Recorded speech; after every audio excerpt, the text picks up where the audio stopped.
नमस्कार, जय हिंद। कैसे आप सभी? आई होप अच्छे होंगे। जैसा कि आपको पता है कि यूपी टेट की हमने यहाँ तक क्लासेस कर ली थी। आज हम आगे क्लास करेंगे। हालाँकि ये काफ़ी दिन बाद हम ये क्लास स्टार्ट कर रहे हैं, क्योंकि नोटिफ़िकेशन का हम थोड़ा-सा वेट कर रहे थे। तो चलिए चलते हैं, आपको क्लास स्टार्ट करते हैं। देखिए, हमने वाइगोत्स्की के सिद्धांत का मुख्य तत्व यहाँ से स्टार्ट करना है। तो पहले हम बात करेंगे आपको मोर नॉलेजेबल अदर। इसका मतलब क्या होता है देखो।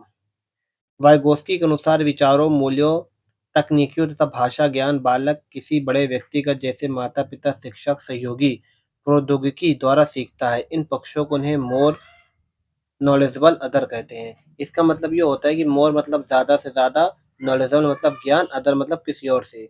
जब बच्चा किसी और से ज्ञान ज़्यादा से ज़्यादा लेने का प्रयास करता है ना, उसे मोर नॉलेजेबल कहते हैं। फॉर एग्ज़ाम्पल, आप अपने घर में हो या फिर आप अपने टीचर्स वगैरह से ज्ञान ले रहे हो, या फिर हम आपको जो ज्ञान दे रहे हैं ना, यही वो होता है आपका मोर नॉलेजेबल। ठीक है, समझ में आया? तो यहाँ से आपको कॉन्सेप्ट होना चाहिए कि मोर नॉलेजेबल मतलब होता है ज़्यादा से ज़्यादा किसी और से ज्ञान लेना। अदर का मतलब क्या होता है? किसी और से ज्ञान लेना।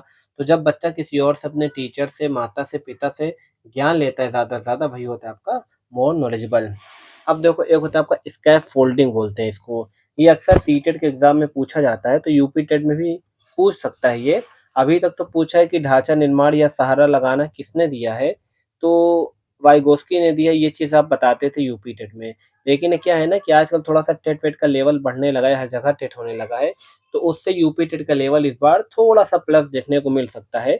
इसमें ये बताया है कि जो बच्चा होता है ना, अगर कोई चीज़ सीख रहा होता है, अगर उसको थोड़ा-सा आप हेल्प कर दो, तो वो क्या करता है, पूरा सीख जाता है। जैसे कोई बच्चा अगर साइकिल चला रहा है, तो आप पीछे से उसको थोड़ा-सा सहारा दे दो, तो बच्चा अपने से पूरी साइकिल चलाना सीख जाएगा। या कोई बच्चा पेन से लिखना चाह रहा है, तो आप उसको थोड़ा-सा पेन पकड़वा के लिखवाना सिखा दो, तो ठीक प्रकार से लिखना सीख जाता है। इसी को बोलते हैं स्कैफोल्डिंग, मतलब थोड़ा-सा सहारा दे देना। ठीक है? फिर समीपस्थ विकास सिद्धांत, जिसे ज़ेडपीडी बोलते हैं, इसको भी हमारे वाइगोस्की ने दिया था। इसमें ये होता है कि आपको सी लाना है, आपको सीखना यूपी में 90 नंबर, आप ला रहे हो 84 नंबर, जो 6 नंबर का फासला है ना, ये आपका ज़ेडपीडी कहलाता है। ज़ेडपीडी का मतलब ये होता है कि निकट, समीपस्थ विकास का क्षेत्र, मतलब अपने लक्ष्य के कितने करीब या 6 नंबर कितने पीछे हो, यही आपका समीपस्थ होता है। ठीक है? भाषा और विचार में हम सिर्फ ये पढ़ेंगे कि वाइगोस्की के अनुसार भाषा और विचार शुरू में एक दूसरे से स्वतंत्र होते हैं और फिर एक दूसरे से मिल जाते हैं। और ये लाइन बहुत इंपॉर्टेंट है। ये कई सारे टेट में पूछा है कि वाइगोस्की के अनुसार ये किसने ये शब्द कहा था कि भाषा और विचार एक दूसरे से स्वतंत्र होते हैं। मतलब जब बच्चा स्टार्टिंग में होता है ना, तो भाषा अलग होता है, विचार अलग होता है। लेकिन जब बच्चा आगे बड़ा हो जाता है, तो उसमें भाषा और विचार आपस में मिल जाते हैं। ठीक है? तो ये चीज़ आपका कई सारे पेपर में आ चुका है। तो आगे बात करते हैं थोड़ा-सा, हम वही चीज़ के बारे में बात करेंगे जो इम्पोर्टेंट है, क्योंकि हम ज़्यादातर प्रैक्टिस सेट पे चर्चा करेंगे, सिर्फ़ ऊपर-ऊपर जो मोस्ट इम्पोर्टेंट उसी पे चर्चा करने वाले हैं। हमने क्या किया इसमें फिर से बताते हैं, वाइगोत्स्की के संज्ञानात्मक विकास के मुक्तक में मोर नॉलेजेबल अदर हमने पढ़ लिया, ढाँचा निर्माण पढ़ लिया हमने। इसके अलावा हमने सामाजिक भाषा देख लो, इसमें क्या होता है, इसके द्वारा बालक दूसरे के साथ अंतःक्रिया करके सीखता है। सामाजिक मतलब आप अपने घर से बाहर लोगों से मिलोगे, तो वो समाज हो गया। तो आप लोगों से बातचीत करके जो भाषा का ज्ञान लेते हो ना, उसे हम क्या बोलते हैं, आपका सामाजिक भाषा। जैसे आपकी 4 लैंग्वेज मान लो, फॉर एग्ज़ाम्पल आप हो रहने वाले यूपी के, यूपी की लैंग्वेज आपको पता ही है क्या होती है। अगर थोड़ा बिहार चले जाओ 2-4 साल के लिए, तो आपकी लैंग्वेज थोड़ा-सा बिहारी टाइप की हो जाएगी, है ना? तो मतलब आपका जिस जगह पे आप रह रहे हो, उस जगह की जो आपकी लैंग्वेज होती है, उस चीज़ का आप पर बहुत बड़ा फ़र्क पड़ता है, ठीक है? अगला है आपका व्यक्तिगत या स्वकेंद्रित भाषा। इससे बच्चा क्या होता है ना, इसके द्वारा बालक किसी कार्य को करते समय बोलकर स्वयं को समझना या निर्देशित करता है। जैसे कभी-कभी आप पेपर दे रहे हो, कोई क्वेश्चन भूल जाते हो, अपने को गुस्सा आता है, अरे यार मैंने याद किया था, आ क्यों नहीं रहा है? कहते हो ना, या फिर कहीं पैनिक कर जाते हो, तो अचानक से बोलते हो, कोई बात नहीं, हो जाएगा, मैं कर सकता हूँ, मैं कर लूँगा। ऐसे अपने आप को मतलब आत्मसंतुष्टि देते हो ना बोल-बोल के, तो वही चीज़ होता है आपका। एक होता है आत्मभाषा, जब बालक द्वारा मन में सोचते हुए कार्य करता है। जैसे आप कुछ पढ़ाई कर रहे हो, दिमाग में आपका कुछ और चल रहा है, सोच रहे हो, तो वो आपको ये बात बोल रहा है, ठीक है? तो ये था मोस्ट इम्पोर्टेंट क्वेश्चन, हमने वाइगोस्की कवर किया, ठीक है? वाइगोस्की के अलावा हमने कवर कर लिया जीन पियाजे, इसके अलावा स्किनर, सब कुछ हमने कवर कर लिया है। एक और इम्पोर्टेंट टॉपिक है जो आजकल बड़ा ट्रेंडिंग है, क्योंकि आजकल पहले क्या होता था, ज़्यादातर जीन पियाजे, वाइगोस्की, थॉर्नडाइक की बिल्ली, पॉलाउ का कुत्ता, ये सब ज़्यादा देखने को मिल रहा था। लेकिन जैसे-जैसे अब एग्ज़ाम आगे बढ़ रहा है ना, तो उन सब टॉपिक तो पूछ रहा है, लेकिन उससे ज़्यादा इन सब टॉपिक पे ज़्यादा फ़ोकस कर रहा है। जैसे मास्लो हो गया आपका, इसके अलावा आपका प्रबल सिद्धांत हो गया सीएल हॉल का, और लेविन का क्षेत्रीय सिद्धांत हो गया, तो इन सब पे ज़्यादा आजकल फ़ोकस कर रहा है, तो हम इस पे थोड़ा-सा बात करेंगे। बैंडुरा का क्वेश्चन ज़्यादा पूछ रहा है। तो देखो, मास्लो का मानवतावादी सिद्धांत पूछेगा कैसे कि मानवतावादी सिद्धांत किसने दिया है? तो आपको 4 ऑप्शन देकर तो बता देना मास्लो ने, ठीक है? तो मास्लो ने कौन सा सिद्धांत दिया है? मानवतावादी। इसमें क्या होता है कि स्वयं के वास्तविकरण के सिद्धांत से संबोधित किया गया है। मतलब मास्लो के सिद्धांत को स्वयं के वास्तविकरण के सिद्धांत से संबोधित किया गया है। जीवन में आवश्यकताओं को 2 भागों में बाँटा गया है, न्यून आवश्यकता है, वर्धन आवश्यकता है।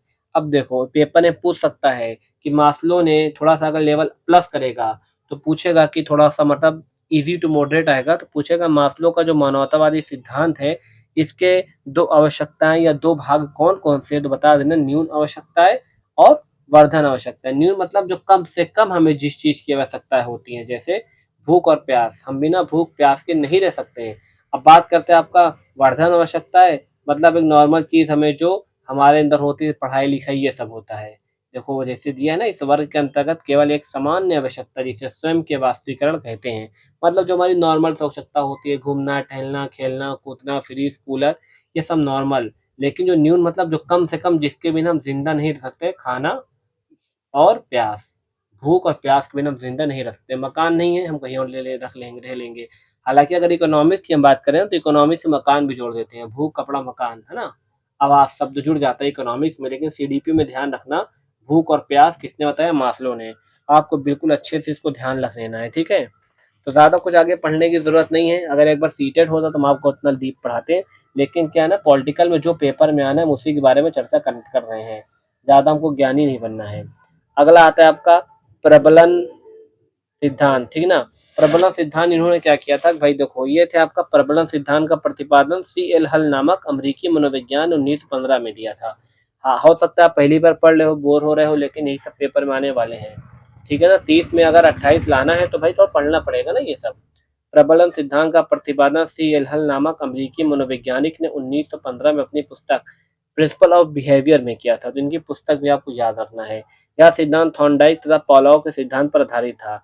तो पूछेगा, अगर बहुत ज़्यादा हार्ड क्वेश्चन आएगा तो पूछेगा कि प्रबलन सिद्धांत किसके सिद्धांत पर आधारित था, तो बता देना थॉर्नडाइक पाउलोव पर। इन्होंने बिल्ली पे प्रयोग किया, तो ये भी याद रखना है।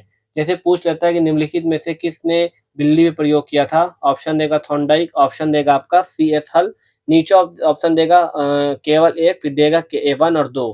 तो आपको क्या लगाना है, 1 और 2 दोनों लगाना है, मतलब सीएल हल और आपका थॉर्नडाइक दोनों ने दिया था, ठीक है? तो हल का प्रयोग क्या था, किसने भी एक बिल्ली को भूखा रखा था, जो पिंजरे के बाहर आने का प्रयास कर रहा था। हालाँकि इसमें यही पूछेगा कि बिल्ली पर किसने प्रयोग किया था, सीएल हल ने भी प्रयोग किया था, ठीक है? तो ये चीज़ आपको बिल्कुल ध्यान रख लेना है। और फिलहाल हम आज इतना ही रखेंगे, क्योंकि आगे हमको क्या करना है कि आगे हमको पढ़ना है कल लेविन का क्षेत्रीय सिद्धांत, और आपका बेंड्रा वाला भी एक चैप्टर है, गैने है, गैने के अलावा आपको बेंड्रा है। ये 3 चैप्टर कल बढ़िया से कवर करेंगे, क्योंकि थोड़ा-सा इम्पोर्टेंट चैप्टर है बेंड्रा, लेविन। हालाँकि आज वाला भी इम्पोर्टेंट है, लेकिन क्या है ना कि पेपर अभी थोड़ा दूर है। धीरे-धीरे हम क्या करेंगे, सीडीपी लगभग 15 अप्रैल से 20 अप्रैल तक पूरी खत्म करके 5 दिन में पूरा रिवीजन कर लेंगे। उसके बाद हम चलेंगे कहाँ, सोशल साइंस की ओर, ठीक है? तो अगर वीडियो पसंद आई हो तो हमारी वीडियो को लाइक सब्सक्राइब जरूर करना। तब तक के लिए जय हिंद, धन्यवाद।